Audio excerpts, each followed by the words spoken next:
Hi friends, ഇന്ന് ഞാൻ share ചെയ്യാൻ വന്നിരിക്കുന്നത് ഒരു ഫ്രീക്കന്മാരെ കുറിച്ചിട്ട് നിങ്ങൾക്ക് അറിയല്ലോ. ഈ ഫ്രീക്കന്മാരെ കുറിച്ചിട്ട് പറയാൻ വേണ്ടി വന്നത്. പക്ഷെ എൻ്റെ ഒരു ദൈവദൂതനായിട്ടാണ് ഒരു ഫ്രീക്കൻ ഇന്ത്യയിലേക്ക് വന്നത്, എൻ്റെ ലൈഫിലേക്ക്. എന്ന് പറഞ്ഞു കഴിഞ്ഞാൽ ഇതൊരു ഏകദേശം 2 വർഷം മുന്നേ നടന്ന ഒരു സംഭവമാണ്. ആ കൊറോണ കഴിഞ്ഞിട്ടുള്ള കാലഘട്ടത്തിൽ എൻ്റെ മോൾക്ക് ഇപ്പൊ 2 വയസ്സായി.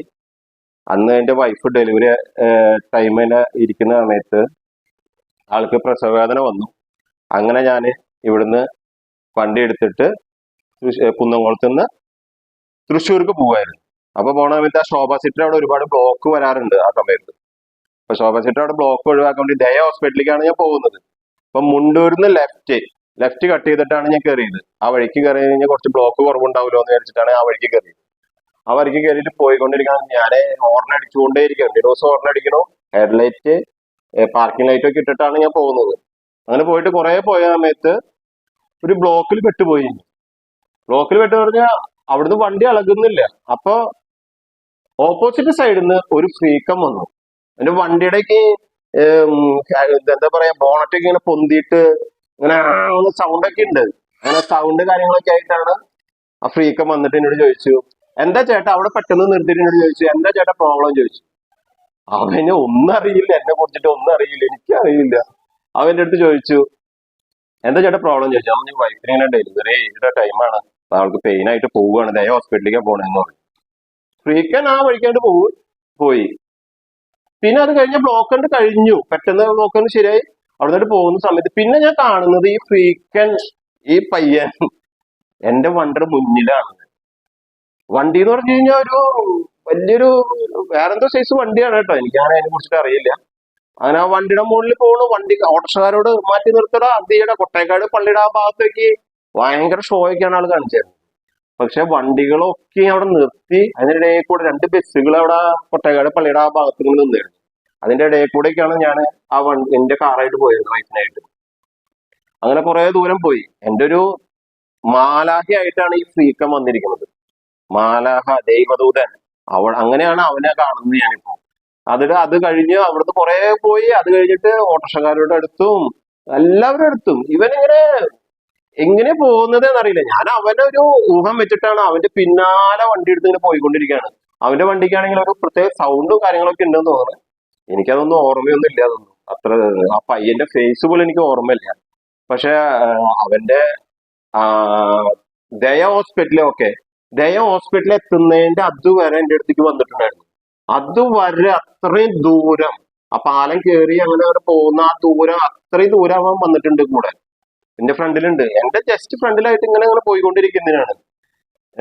വെറും ഇവരെ 50 രൂപയ്ക്കും 100 രൂപയ്ക്കും പെട്രോൾ അടിക്കുന്നതായിരിക്കും പിള്ളേര്, ഈ ഫ്രീക്കൻ പിള്ളേര്. പക്ഷെ അവൻ ഇത്രയും ദൂരത്തോളം അവ വണ്ടി ഓടിച്ചു വന്നു. പക്ഷെ എനിക്ക് അവനെ കാണാനോ അവൻ ആരാണെന്ന് എന്താണെന്ന് അറിയില്ല. പക്ഷെ ഈ വീഡിയോ എന്തെങ്കിലും അവന്റെ കയ്യിലേക്ക് ഈ വീഡിയോ എത്തുകയാണെങ്കിൽ അവന്റെ കുടുംബത്തിനും അവനും ഞങ്ങൾ പ്രാർത്ഥനയും ഉണ്ടാവും, ഞങ്ങളുടെ ഫാമിലി. ഈ റയാൻ ടെക് മീഡിയയുടെയും എല്ലാ അനുഗ്രഹങ്ങളും എല്ലാ കാര്യങ്ങളും ഞങ്ങളുടെ എല്ലാ സ്നേഹവും എല്ലാതും ഉണ്ടാവും. അവന്റെ അച്ഛനമ്മയും നല്ല കാര്യങ്ങൾ ചെയ്ത കാരണമാണ് ആ പയ്യൻ അങ്ങനെ ചെയ്തത്. അതുകൊണ്ട് കുറെ അവിടെ എത്തിയപ്പോ എന്നോട് പറഞ്ഞു, ചേട്ടാ പിന്നെ എത്തിയപ്പോ തോന്നി എന്റെ കാറിന്റെ സൈഡിലേക്ക് വന്നു. എന്നിട്ട് ചോദിച്ചു, ചേട്ടാ ഇവിടെ എത്താറായി, ഇനി ചേട്ടാ ഞാൻ തിരിച്ചു പോട്ടെ ചോദിച്ചു. ഞാൻ പറഞ്ഞു, ആ ശരി പോനെന്ന് പറഞ്ഞാൽ തിരിച്ചു പോയി. എന്താണെന്ന് എനിക്കറിയില്ല. ഞാൻ നേരെ ഹോസ്പിറ്റലിൽ എത്തി. ചെന്നപ്പോ പറഞ്ഞു, ആ കുഴപ്പമില്ല, ടൈം ആയിട്ടുണ്ട്, നല്ല ടൈമിലാണ് വന്നതെന്നൊക്കെ പറഞ്ഞു. എനിക്കൊരു പെൺകുട്ടിയാണ് ജനിച്ചിരിക്കുന്നത്, കുഴപ്പമൊന്നും ഉണ്ടായില്ല, സുഖമായിരുന്നു. 2 വർഷത്തോളമായി ഞാൻ ഈ വീഡിയോ പിടിക്കണമെന്ന് വിചാരിച്ചിട്ട്. എന്നും ക്യാമറ മുന്നിൽ വരാനുള്ള ഒരു ബുദ്ധിമുട്ട് കാരണമാണ്. നമ്മൾ ഈ റോട്ടിൽ കൂടെയൊക്കെ ഇപ്പൊ ഫ്രീക്കന്മാര് പോകാറുണ്ട് എന്റെ വീടിന്റെ മുന്നിൽ കൂടെ. പക്ഷെ ഞാൻ അവരെ കുറിച്ചിട്ട് മുന്നേക്കും ചിന്തിച്ചിരുന്ന രീതി വേറെ ആയിരുന്നു, ഞാനും വൈഫും. ഇപ്പൊ ഞങ്ങൾ അങ്ങനത്തെ ഇതില്ല. അത് എന്തെങ്കിലും ഒരു ആവശ്യത്തിനായിരിക്കും ഇങ്ങനെ പോകണ്ടാവും ഈ ഫ്രീക്കന്മാര്. അപ്പൊ എല്ലാവരുടെ അടുത്തും പറയാനുള്ളത്, ഫ്രീക്കന്മാരിന് നല്ല നല്ല ആൾക്കാരുണ്ട്. ഓക്കെ, അപ്പൊ ഫ്രീക്കന്മാർക്ക് വേണ്ടിയിട്ടാണ് ഞാൻ ഈ വീഡിയോ ഇടുന്നത്. അപ്പൊ ഫ്രീക്കന്മാരെ ആ പയ്യൻ കാണുകയാണ് വെച്ചെങ്കിൽ അവന്റെ അടുത്ത് ഒരുപാട് നന്ദിയുണ്ട്. അവൻ കാരണമാണ് ഞങ്ങൾക്ക് കറക്റ്റ് ടൈമിന് ദയ ഹോസ്പിറ്റലിലേക്ക് എത്താനും പറ്റിയത്. ഏതാണ് ആ പയ്യൻ എന്നുള്ളത് അറിയുകയും ചെയ്യില്ല, ഒന്നും ചെയ്യില്ല. ഞങ്ങൾ കുറെ ദിവസം കഴിഞ്ഞിട്ട് ഞങ്ങൾ ആ വഴിക്ക് പോയപ്പോ അവനൊന്നും മനസ്സിലായില്ല. ആർക്കാ അറിയുന്നത്, അവിടെ പറയുന്നത് ഒരുപാട് ഫ്രീക്കന്മാരുണ്ട് എന്നാ പറയുന്നത്. എനിക്ക് ആ ടൈമിന് അവന്റെ ഫേസോ അതിന്റെ കാര്യങ്ങളോ ഒന്നും എനിക്ക് അറിയുന്നതല്ല. അപ്പൊ ഓക്കെ ഗൈസ്, അപ്പൊ നമ്മൾ ഒരിക്കലും, എനിക്ക് പറയാനുള്ളത്, നമ്മുടെ റോട്ടിൽ കൂടിയും പല കൂടിയും വണ്ടി സ്പീഡിലും അങ്ങനെയൊക്കെ ഫ്രീക്കന്മാര് പോകുന്നുണ്ടാവും. ഏഹ് അപ്പൊ അവരെന്നെ നമ്മൾ മനസ്സിലാണ് വെച്ചെങ്കിലും എന്താണ് വെച്ചെങ്കിലും ഒരിക്കലും നമ്മൾ അങ്ങനത്തെ ഒരു മനസ്സിൽ ചിന്തിക്കരുത്. അവരുടെ ആ പ്രായത്തിൻ്റെതാണ്, പക്ഷെ അവരും ഒരുപാട് നല്ല നല്ല കാര്യങ്ങൾ ചെയ്യുന്നുണ്ട്. ഓക്കെ ഗൈസ്, അപ്പോ നമ്മളെ ദൈവപുത്രനായിട്ട് അല്ലെങ്കിൽ മാലാഖയായിട്ട് വന്നിട്ടുള്ള ആ ഫ്രീക്കനും ആ ഫ്രീക്കന്റെ ഫാമിലിക്കും ഒരുപാട് നന്ദി. നന്ദി, നമസ്കാരം.